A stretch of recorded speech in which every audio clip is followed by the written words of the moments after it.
Pernahkah Anda merenungkan misteri kuno tentang bagaimana laut terbelah, membiarkan bangsa Israel lepas dari cengkeraman Fir'aun? Peristiwa menarik ini dirinci dalam kitab suci beberapa agama di dunia. Sebuah kisah yang telah diwariskan dari generasi ke generasi. Dalam cerita ini kita bertemu dengan tokoh-tokoh kunci seperti Musa, Fir'aun dan bangsa Israel.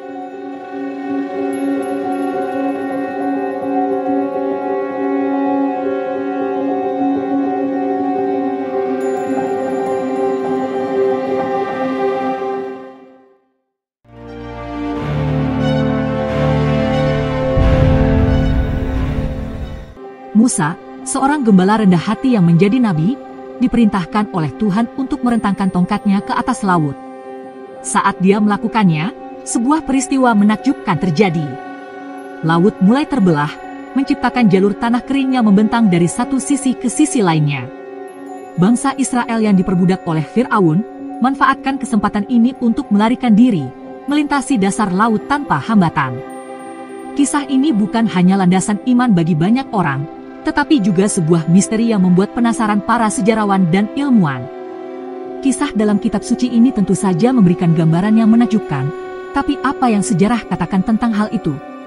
Meskipun kisah Alkitabiah merupakan landasan iman bagi banyak orang, sejarawan telah mencoba mengumpulkan bukti nyata dari peristiwa ini. Dalam pencarian kita akan kebenaran, kita mengarungi perairan sejarah, mencari tanda-tanda keajaiban yang telah bergema selama ribuan tahun. Terbelahnya laut, larinya Musa dan kaumnya dari Fir'aun, adalah kisah yang telah melampaui batas dan generasi. Tapi apa yang sejarah katakan kepada kita? Ada banyak teori dan temuan arkeologis terkait peristiwa ini, masing-masing dengan implikasi menariknya sendiri. Beberapa sejarawan, misalnya, mengusulkan bahwa penyeberangan mungkin terjadi bukan di Laut Merah, tapi di Laut Alang-Alang, daerah rawa di Delta Nil. Teori ini didasarkan pada kemungkinan kesalahan penerjemahan istilah asli Ibrani, Yam Suf. Yang lain memperdebatkan lokasi yang sama dan beberapa lagi berbeda, seperti Teluk Suez atau bahkan Teluk Besar. Teori-teori ini seringkali bergantung pada evaluasi ulang kemungkinan rute yang ada diambil oleh bangsa Israel ketika mereka keluar dari Mesir. Sedangkan untuk zaman sekarang, ini adalah teka-teki yang sulit untuk dipecahkan. Cerita kisah ini terjadi sekitar abad ke-15 sebelum Masehi. Namun beberapa peneliti memperkirakan hal ini mungkin terjadi beberapa abad sebelumnya atau setelahnya.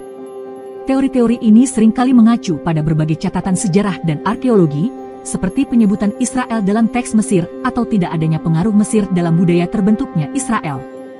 Namun, penting untuk dicatat bahwa tidak ada bukti langsung mengenai terbelahnya lautan. Tidak ada catatan Mesir kuno mengenai peristiwa bencana seperti itu, dan meskipun dilakukan penyelidikan arkeologi yang ekstensif, tidak ada bukti pasti perjalanan bangsa Israel yang ditemukan di lokasi penyeberangan yang diusulkan. Hal ini menyebabkan beberapa sejarawan mempertanyakan interpretasi literal dari cerita Alkitab. Namun argumen dan teori ini tidak mengurangi pentingnya peristiwa tersebut. Mereka hanya menyoroti tantangan dalam mengimplementasikan kepercayaan dengan bukti sejarah. Seperti yang Anda lihat, bukti sejarah merupakan teka-teki yang kompleks. Namun bagaimana jika kita melihat peristiwa ini melalui kacamata sains?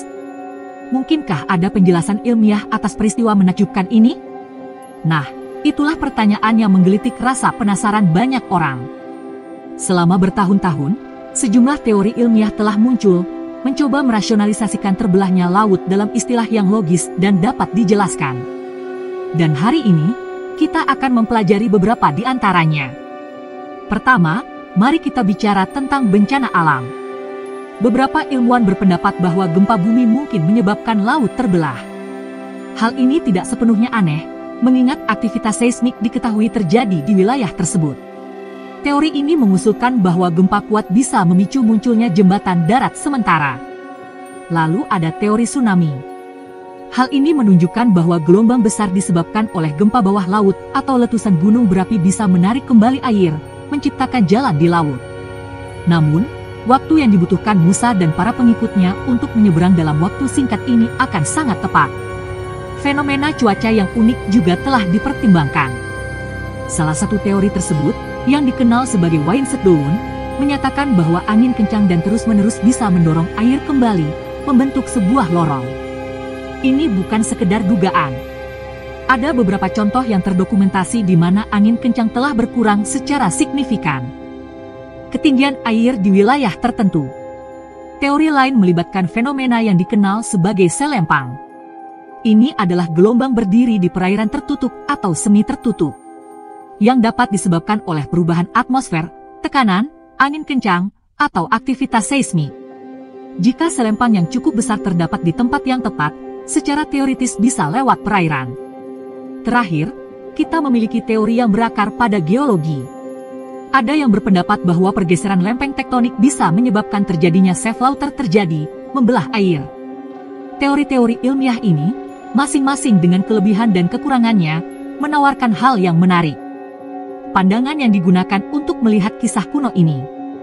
Hal-hal tersebut tidak menggantikan iman atau kepercayaan, namun justru menambah kekayaan dan keimanan diri kita. Teori-teori ini tidak mengkonfirmasi atau menyangkal peristiwa tersebut, namun menawarkan penjelasan rasional yang sejalan dengan pengetahuan kita tentang alam. Teori-teori ilmiah ini menambah dimensi lain pada pemahaman kita, namun kesimpulannya apa? Bisakah kita mengambil hikmah dari semua ini? Misteri laut yang terbelah telah menggugah pikiran selama berabad-abad, dan hal ini terus berlanjut hingga saat ini. Saat kita melakukan perjalanan melalui narasi yang menarik ini, kita telah melintasi ranah kitab suci, bukti sejarah, dan dugaan ilmiah. Setiap pandangan menghadirkan nuansa uniknya sendiri pada kisah hidup yang abadi ini. Misteri. Kami memulai penjelajahan kami dengan catatan Alkitabiah tentang perpindahan atau perjalanan. Dari kitab Keluaran Perjanjian Lama, kita memetik kisah Musa dan bangsa Israel, pelarian mereka dari Mesir, dan terbelahnya laut secara dramatis. Kisah ini, yang diturunkan dari generasi ke generasi, merupakan landasan iman bagi banyak orang. Simbol kuat dan pembebasan Tuhan. Kemudian kami menyelidiki bukti sejarah. Meskipun tidak ada bukti langsung mengenai peristiwa tersebut, keberadaan Musa, bangsa Israel, perjalanan dari Mesir, dan pemerintahan para Fir'aun semuanya didokumentasikan dengan baik. Hal ini sejalan dengan kisah Alkitabiah yang menambahkan lapisan konteks sejarah ke dalam pemahaman kita. Perjalanan kami selanjutnya membawa kami ke dunia sains. Teori-teori ini telah diajukan mulai dari fenomena cuaca yang jarang terjadi namun alami hingga aktivitas seismik. Beberapa ilmuwan mengusulkan sebuah fenomena yang disebut wind shutdown, di mana angin kencang dapat terjadi untuk sementara waktu mendorong kembali air. Ada pula pendapat lain yang berpendapat bahwa tanah longsor di bawah laut dapat menciptakan jembatan darat sementara.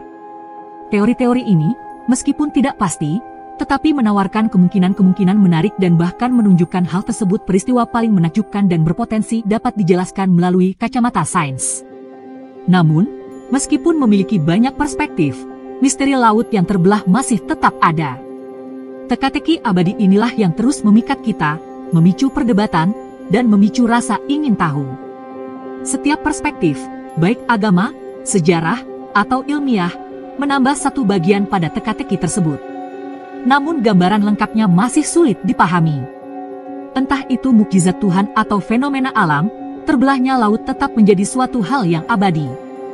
Simbol harapan dan pembebasan, bukti kekuatan iman, dan topik yang menarik untuk dieksplorasi lebih lanjut.